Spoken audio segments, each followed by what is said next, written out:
파스콘 독립기문 인사드립니다. 목요 강술 현월TV 윤목사입니다. 오늘 계속 한 주 빠졌습니다만 이어서 보겠습니다. 창세기 10장 1절로 18절입니다. 창세기 10장의 내용을 상고하도록 하겠습니다. 창세기 10장 1절로 18절의 말씀입니다. 제가 낭독합니다. 아브라함이 거기서 네게부 땅으로 옮겨가 가데스와 술 사이 그랄에 거류하며 그 안에 사라를 자기 누이라 하였으므로 그랄 왕 아비멜렉이 사람을 보내 사라를 데려갔더니 그 밤에 하나님이 아비멜렉에게 현몽하시고 그에게 이르시되 내가 데려간 이 여인으로 말미암아 내가 죽으리니 그는 남편이 있는 여자임이라. 아비멜렉이 그 여인을 가까이 하지 아니하였으므로 그가 대답하되 주여 주께서 의로운 백성도 멸하시나이까? 그가 나에게 이는 내 누이라고 하지 아니하였나이까? 그 여인도 그는 내 오라비라 하였사오니 나는 온전한 마음과 깨끗한 손으로 이렇게 하였나이다. 하나님의 꿈에 또 그에게 이르시되 내가 온전한 마음으로 이렇게 한 줄을 나도 알았으므로 너를 막아 내게 범죄하지 아니하게 하였나니 여인에게 가까이 하지 못하게 함이 이 때문이니라. 이제 그 사람의 아내를 돌려보내라. 그는 선지자라. 그가 너를 위하여 기도하리니 내가 살려니와 내가 돌려보내지 아니하면 너와 내게 속한 자가 다 반드시 죽을 줄 알지니라. 아비멜렉이 그날 아침에 일찍 일어나 모든 종들을 불러 그 모든 일들을 마에 들려주니 그들이 심히 두려워하였더라.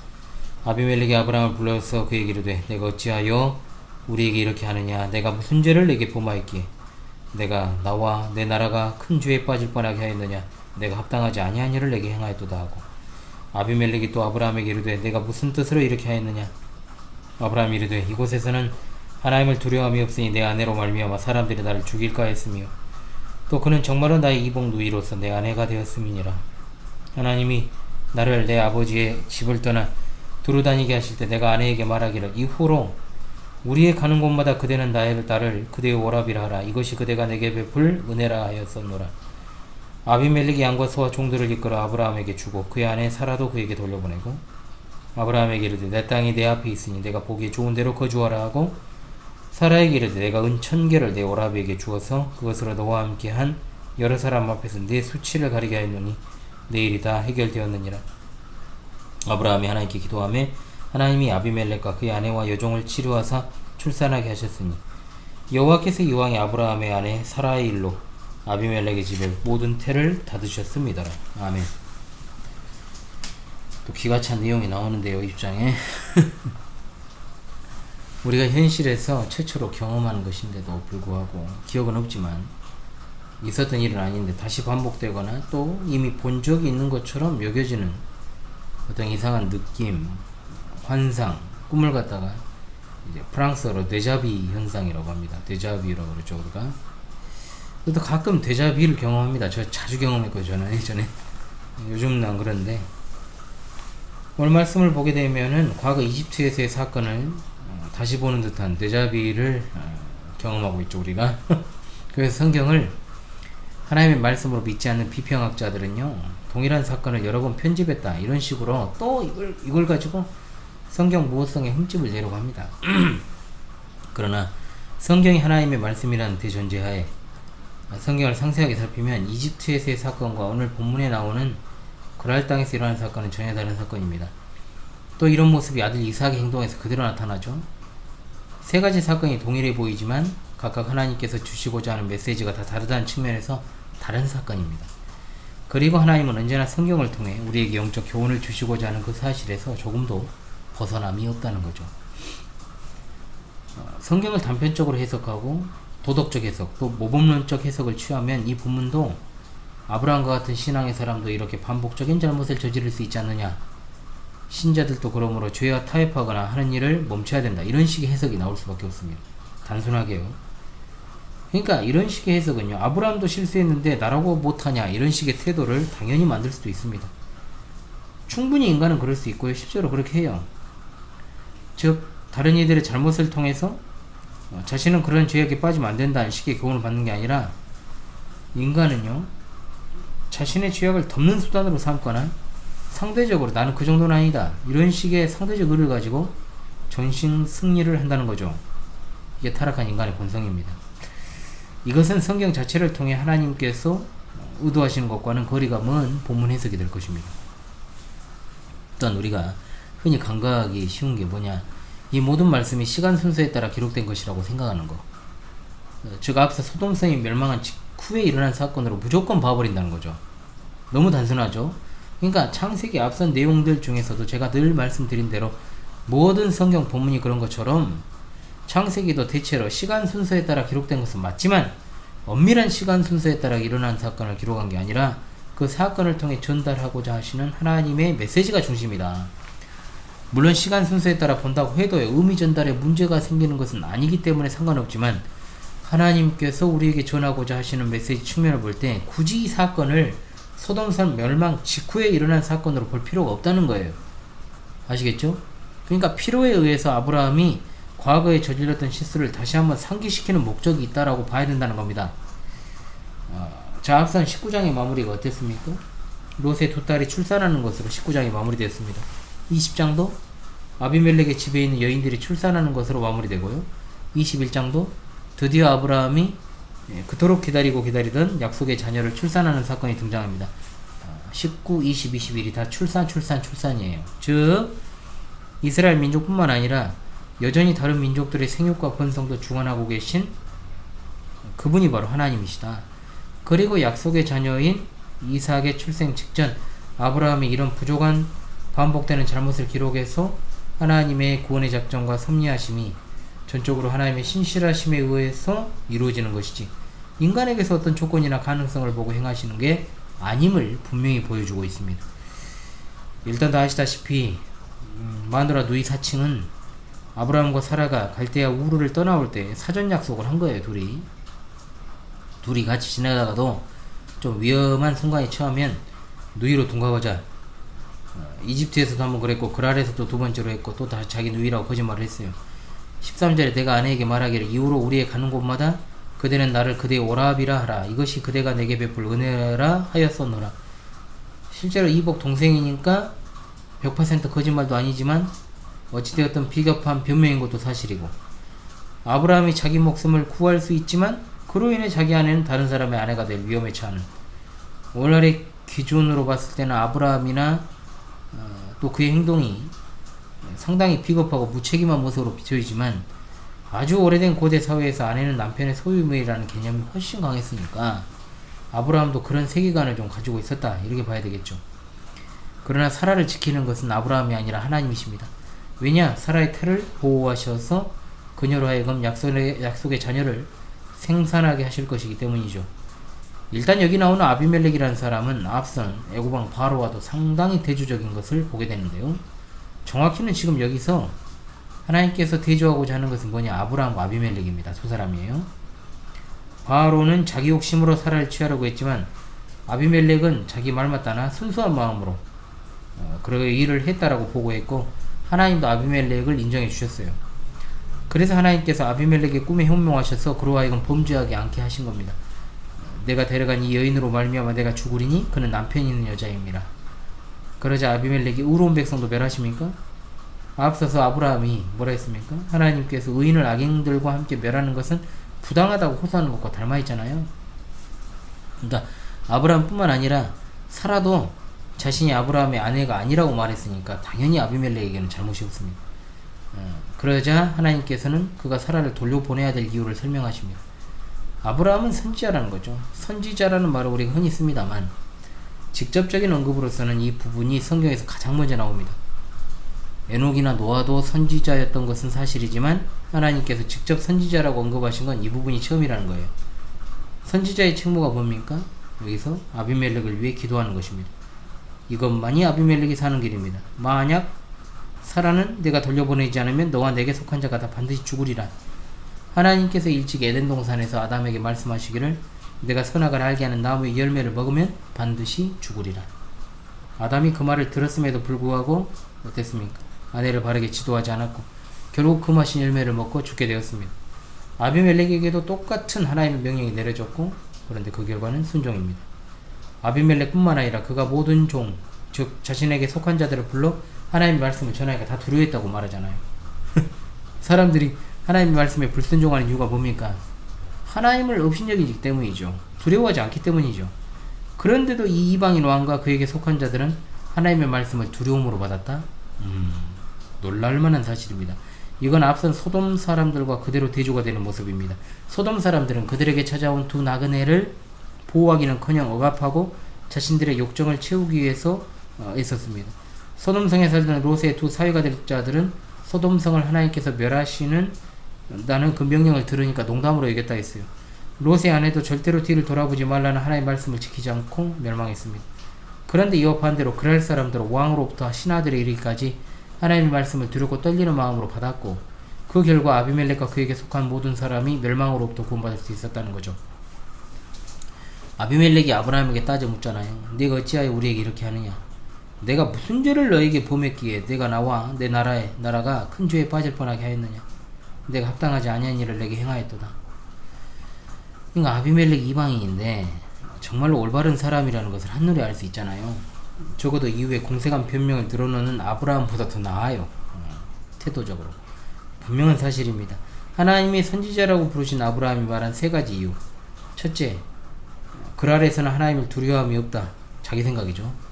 아비멜렉은 거짓말을 하고서도 변명하는, 즉 이번이 처음이 아닌 거짓말하는 아브라함보다 더 하나님을 두려워하고 있습니다. 또 소돔성 사람들과는 달리 그의 신하와 백성들도 그 말씀을 듣고 두려워하고 남의 아내를 빼앗는 것이 죄라는 인식을 다 하고 있었다는 것. 두 번째, 사라가 자신의 실제 이복동생이라고 말합니다. 그는 자기 형편이 어려워지면 언제든 아내를 버리고 자기 몫을 부지하기 위한 궁여지책이었죠. 세 번째, 앞으로 가나안 땅에서 지내는 동안에 자신의 아내 사라와 더불어 서로 온누이 사이로 하자고 약속했다. 공색하죠. 공색합니다. 누이가 맞다고 말하는 동시에 아내라고 말하지 않은 건 분명한 선택적 거짓말이다. 아브라함은 악의적으로 아비멜렉과 그의 백성들을 해하기 위해 거짓말을 한 것은 아니고 그저 자신의 생명을 지키기 위해 거짓말을 했다고 말합니다. 좀 껄쩍지근하지만 그래도 하나님께서 아비멜렉에게 계시하신 것이 있으므로 그는 아브라함의 답변을 듣고 사라를 돌려보냅니다.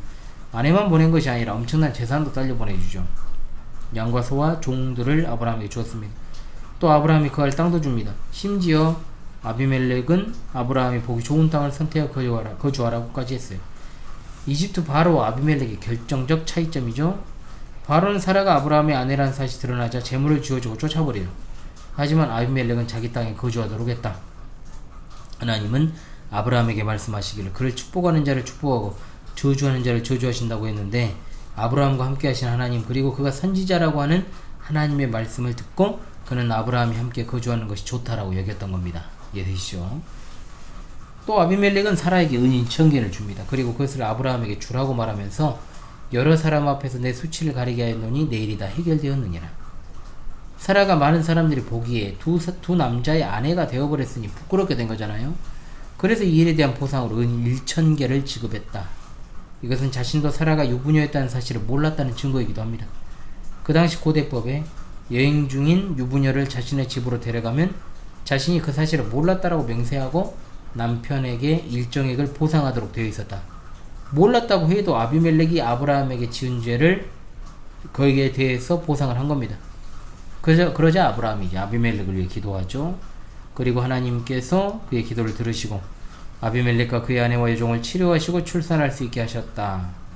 하나님께서 아브라함의 기도를 들으시는 것으로 그가 선지자라는 사실을 증명하십니다. 자, 창세기 20장은요. 약속의 자녀 이삭 21장에 태어나잖아요. 그 전에 다시금 아브라함이 어떤 사람인가? 그는 이스라엘 민족의 조상입니다. 그런데 20장에 나타난 이스라엘의 조상이라는 사람의 모습이 그리 덕스럽지 않죠. 일단 그의 아내는 이복 누이입니다. 그야말로 근친. 모세 시대가 돼서는 근친 결혼이 엄격하게 금지되었죠. 또 아브라함은 자신의 목숨을 위해 거짓말을 쉽게 합니다. 처음이 아니에요. 누가 봐도 아브라함은 신실하지 않아요. 신뢰할 만한 사람이 아니라는 겁니다. 이스라엘 민족의 시조, 국가의 아버지라고 하기에는 격이 좀 떨어진다. 모든 민족의 시조들에 대한 신화가 있잖아요, 여러분. 모든 민족들에게는. 민족들의 시조 중에 이상한 또라이 모질이가 하나도 없어요. 다 엄청나게 포장이 되고 신격화되어 있고 인간이 아니라 신으로부터 태어나는 것을 보여주고 곰과 신이 결합을 하고, 그죠? 알에서 태어나고 활을 쏘면 백발백중이고 다 그런 식이에요.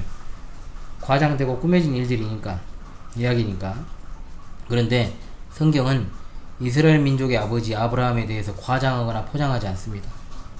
왜냐하면 성경은 어떤 특정 인물을 조명해서 그로부터 어떤 도덕적 교훈을 이끌어낸 책이 아니니까요.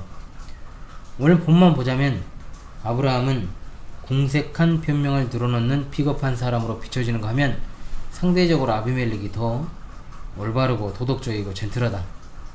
진짜로 아브라함을 포장하려고 했다면 하나님께서 왜 이런 아브라함의 모습까지 다 기록하게 하셨겠습니까? 분명한 것은, 이를 통해 알 수 있는 것은 뭐냐? 하나님의 신실하심입니다. 아멘. 하나님은 자신께서 불러세운 아브라함의 이러한 부족함에도 불구하고 그의 아랑곳하지 않으시고 하나님 자신의 언약을 성취해 나가시는 신실하신 분이십니다. 그리고 그 하나님의 놀라우신 언약의 실행이 21장에서 언약하신 그대로 언약의 자녀를 아브라함과 사라 사이에서 태어나게 만드십니다. 이것이 바로 오늘 본문이 보여주는 핵심이다 라고 하는 거죠. 하나님의 사람이요 또 선지자인 아브라함으로 인해서 올바른 사람 하나가 큰 범죄를 저지르고 죽을 뻔했고 또 민족이 멸망당할 수도 있었습니다. 모든 믿음의 어머니라고 하는 사라가 위기에 처했고 수치를 당할 수 있는 상황에서 하나님께서는 아브라함을 모든 믿음의 사람의 조상으로 세우려고 그리고 그에게 언약하신 그 사실을 지키시기 위해 개입하시고 아브라함을 건지시고 모든 것을 선하게 인도하십니다. 그리고 우리는 단편적인 해석해서는 안됩니다. 아브라함이 이처럼 연약하고 2번이나 넘어졌으니까 우리도 조심해야 된다는 식의 해석은 단조로워요. 만약 하나님께서 아브라함의 이러한 실수를 우리에게 그야말로 반면교사로 삼으시고자 하는 목적이 강하게 있으셨다면 다른 부분에서도 분명하게 아브라함의 어떤 실수적인 측면을 언급을 하셨겠지만 성경 어디에도 아브라함의 어떤 이런 실수와 실패를 반복하고 재조명하는 곳이 없어요. 오늘 본문에서 나오진 않지만 아비멜렉이 인간적으로 아브라함에 대해서 어떻게 생각했겠어요? 인간적으로요. 표면적으로 드러난 아비멜렉의 모습이라면 아브라함에게 대해서 진짜 비겁하다, 위선적이다, 표리부동하다 이렇게 생각을 했을 겁니다. 그런데 하나님은 아비멜렉의 그런 생각에 대해서 장단을 맞춰주시지 않았어요. 그저 그 아내를 돌려보내라고 하셨고 그는 선지자니까 너를 위해서 기도하면 네가 살 것이라고만 말씀하셨습니다. 즉 그의 이런 실수와 실패에도 불구하고 그는 여전히 하나님의 선지자요 하나님의 사람이었다라고 하는 겁니다. 하나님께서 자기 백성을 향하신 이런 특별한 사랑을 우리가 기억해야 될 줄로 압니다. 아브라함이 순간순간 자신을 돌보시는 하나님의 능력에 대해서 의심하는 일이 있다고 할지라도요, 하나님은 하나님의 작정을 철회하지 않으십니다. 여전히 은혜로우신 우리 하나님이십니다. 우리가 순간순간 범죄한 일이 있습니다. 그렇다면 우리도 미약하나마 아브라함이 아비멜렉에게 중보자가 되어준 것처럼 중보자가 필요합니다. 당연히 아브라함보다 훨씬 나은 중보자가 필요합니다. 바로 예수 그리스도십니다. 아멘. 하늘보좌 우편에서 우리를 위해 지금도 기도하고 계시는 예수 그리스도, 그 기도로 인하여 우리가 하나님과 더불어 살아가고 있고 화평을 누리며 살아갑니다. 샬롬의 문화를 따라서 살아가야 될 줄로 믿습니다. 진정한 평안이란 무엇인지를 알고 살아가는 그리스도인들이 다 됩시다.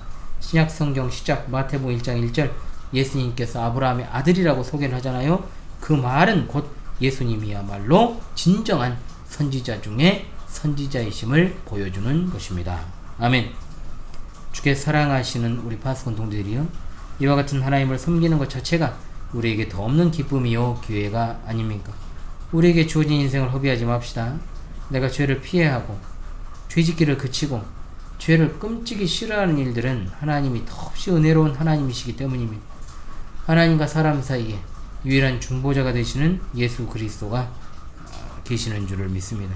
광주 신실한 교회는 신실한 사람들이 모여 있어서 신실한 교회가 된 건 아닙니다. 우리가 믿는 하나님께서 더없이 신실하신 분이시기 때문에 우리 교회가 신실한 교회입니다. 그러므로 우리 삶은 하나님께 대하여 신실해야 된다. 하나님께 대한 신실함이 모든 신뢰와 믿음의 바탕이 됩니다. 이웃사랑을 실천하는 것도 하나님의 신실함에서 우러나옵니다. 형제에 대한 사랑도 하나님의 신실하심에서 우러나옵니다. 신실하신 하나님이 나의 하나님이라는 그 사실, 그로 인하여 누리는 영적인 복을 오늘도 내일도 향유하며 세상이 주는 일시적이고 변화무쌍한 복에 미련을 두지 않고 살아가는 여러분 모두가 되시기를 주님의 이름으로 간절히 소망합니다. 우리 주님 곧 오십니다. 할렐루야. 아멘. 찬송가 393장 부르면서 목요 강설을 마치겠습니다. 393절입니다. 3장입니다. 393절이라뇨. 393장 찬송하겠습니다. 비가 계속 옵니다. 네. 오 신실하신 주 내 아버지여, 늘 함께 계시니 두려움 없네. 그 사랑 편찮고 날 지키시며 어제나 오늘이 한결같네. 오 신실하신 주, 오 신실하신 주, 날마다 자비를 베푸시며 일용할 모든 것 내려주시니 오 신실하신 주, 나의 구주. 봄철과 또 여름, 가을과 겨울, 해와 달 별들도 다 주의 것, 만물이 주 영광 드러내도다. 신실한 주 사랑 나타내네. 오 신실하신 주, 오 신실하신 주, 날마다 자비를 베푸시며 일용할 모든 것 내려주시니 오 신실하신 주, 나의 구주. 내 죄를 사하여 안위하시고 주 친히 오셔서 인도하네. 오늘의 힘되고 내일의 소망, 주만이 만복을 내리시네. 오 신실하신 주, 오 신실하신 주, 날마다 자비를 베푸시며 일용할 모든 것 내려주시니 오 신실하신 주, 나의 구주. 아멘.